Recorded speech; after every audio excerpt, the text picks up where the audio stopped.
Dalam rangka pemulihan ekonomi nasional selama masa pandemi COVID-19, Kementerian Keuangan melalui Bea Cukai memberikan fasilitas kepabeanan atas kegiatan impor dan ekspor terkait pungutan negara fiskal dan fasilitas prosedur layanan.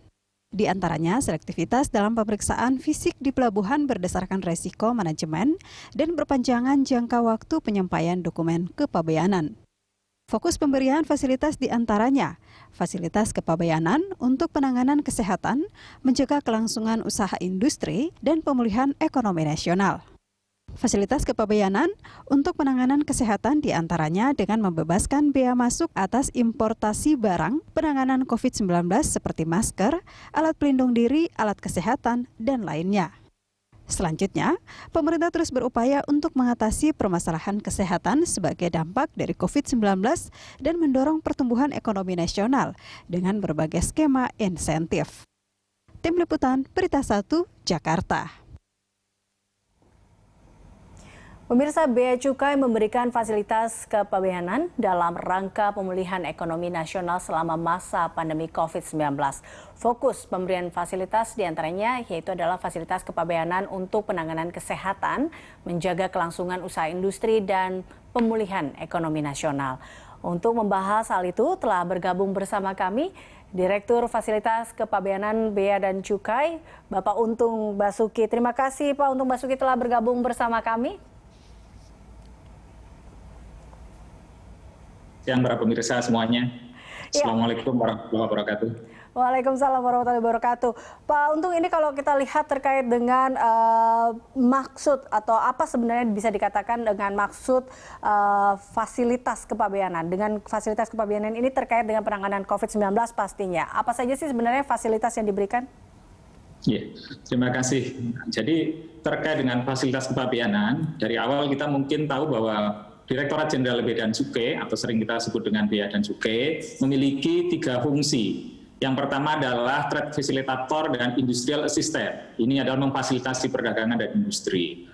Yang kedua adalah community protector. Bagaimana Direktorat Jenderal Bea dan Cukai bertugas mengawasi perdagangan ilegal dan mengawasi barang-barang di lintas batas negara. Kemudian yang ketiga kita kenal bahwa misi Direktorat Jenderal Bea dan Cukai adalah revenue collector atau mengumpulkan penerimaan negara secara optimal. Ketika bicara fasilitas kepabeanan, maka ini adalah fasilitas yang diberikan terhadap kegiatan ekspor dan impor dalam rangka pelayanan fiskal atau dalam rangka fiskal, pungutan negara, maupun dalam rangka kemudahan di bidang prosedural, insentif di bidang atau fasilitas di bidang prosedural. Di bidang fasilitas fiskal, yang diberikan insentif adalah terkait dengan pembebasan atau keringanan biaya masuk, ataupun juga adalah pajak dalam rangka impor. Terkait dengan barang impor adalah PPN impor dan PPh pasal 22 impor. Jadi itu terkait dengan fasilitas kepabeanan di bidang fiskal. Sedangkan fasilitas kepabeanan di bidang prosedural kita mengenal bagaimana Direktorat Jenderal Bea dan Cukai menerapkan selektivitas di dalam pemeriksaan barang dengan menggunakan risk management atau manajemen risiko. Termasuk juga di tengah COVID ini kita mengeluarkan kebijakan adanya penundaan penyerahan dokumen kepabeanan, terutama yang terkait dengan FTA, karena di beberapa negara kesulitan untuk mengirimkan hard copy-nya.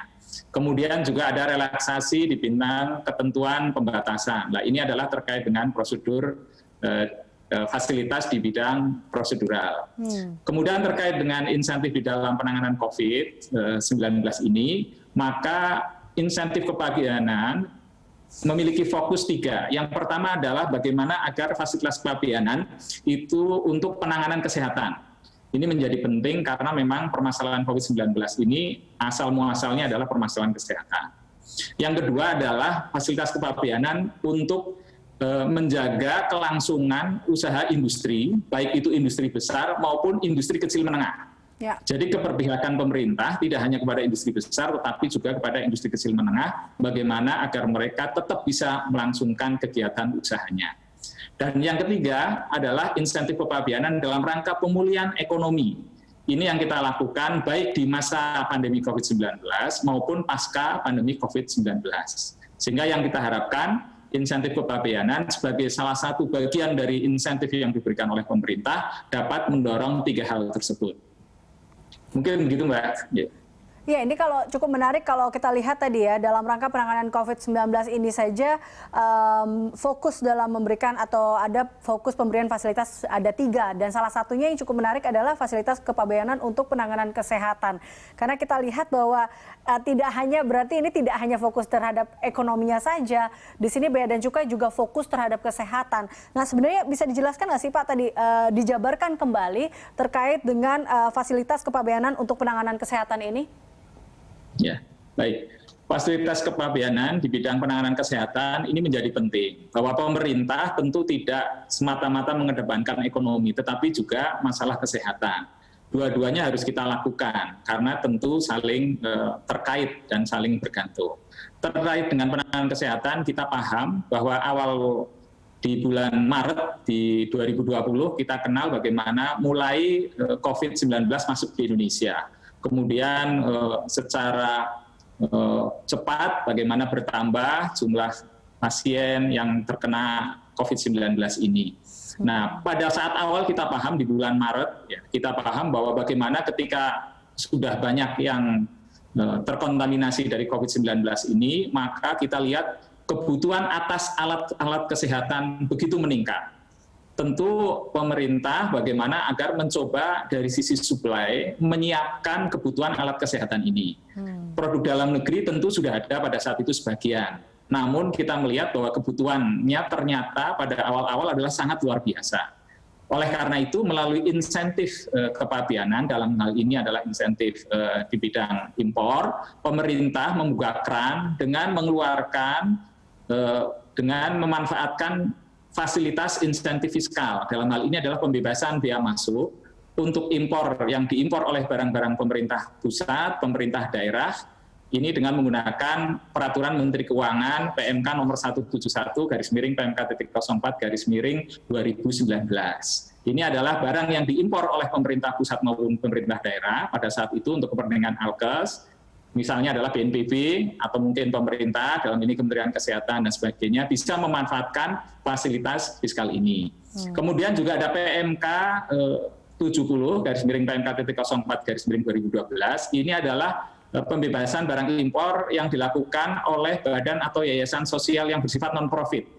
Kita tahu, kita paham bahwa pada saat itu juga banyak kiriman dari luar negeri yang dihibahkan untuk tujuan sosial, kepada kita dalam rangka penanganan COVID, terutama adalah alat-alat kesehatan. Sehingga yang kita harapkan adalah suplai di dalam negeri akan terpenuhi. Jadi masyarakat tidak lagi kesulitan. Kami melihat bagaimana pada saat itu orang kesulitan mendapatkan masker, kesulitan mendapatkan hand sanitizer. Tetapi dengan insentif ini, kemudian tentu suplainya menjadi cukup, sehingga harganya akan menjadi turun. Nah, yang menarik adalah dengan dikeluarkannya peraturan pemerintah pengganti Undang-Undang nomor 1 tahun 2020, yang selanjutnya ditetapkan di dalam Undang-Undang nomor 2 tahun 2020, pemerintah dalam ini, Menteri Keuangan menerbitkan kembali peraturan Menteri Keuangan nomor 34/PMK.04/2020. Nah, ini adalah fasilitas pembebasan perpajakan bea masuk dan cukai untuk barang-barang dalam rangka penanganan COVID-19. Kalau tadi PMK 171 ke pemerintah pusat dan pemerintah daerah maupun badan layanan umum, untuk PMK 70 untuk yayasan sosial, maka PMK 34 diberi kesempatan kepada perorangan untuk melakukan impor. Tujuannya adalah agar bagaimana suplai kebutuhan atas alat-alat kesehatan ini segera terpenuhi. Kita tahu bahwa perlu kecepatan, perlu ketepatan, dan tentunya tetap kita jaga dari sisi akuntabilitasnya. Sehingga kita akan mendapatkan, kita paham bahwa setelah itu suplai kebutuhan terpenuhi, harga kemudian menjadi lebih turun. Dan itu adalah salah satu tujuan dari penerbitan pemberian insentif fiskal ini. Baik Pak Untung, itu artinya bahwa sebenarnya telah banyak skema yang juga dikeluarkan atau yang diberikan terkait dengan fasilitas kepabeanan yang diberikan oleh pemerintah, dalam hal ini oleh DJBC sendiri, Kementerian Keuangan, untuk menangani COVID-19. Salah satunya tadi ya, dengan kalau kita lihat di sini adalah memberikan pembebasan bea masuk atas impor barang-barang untuk penanganan COVID-19 seperti masker, APD, seperti itu ya Pak ya? Baik, betul. Jadi kita pun tetap melakukan monitoring dan evaluasi. Baik, ya, jadi baik.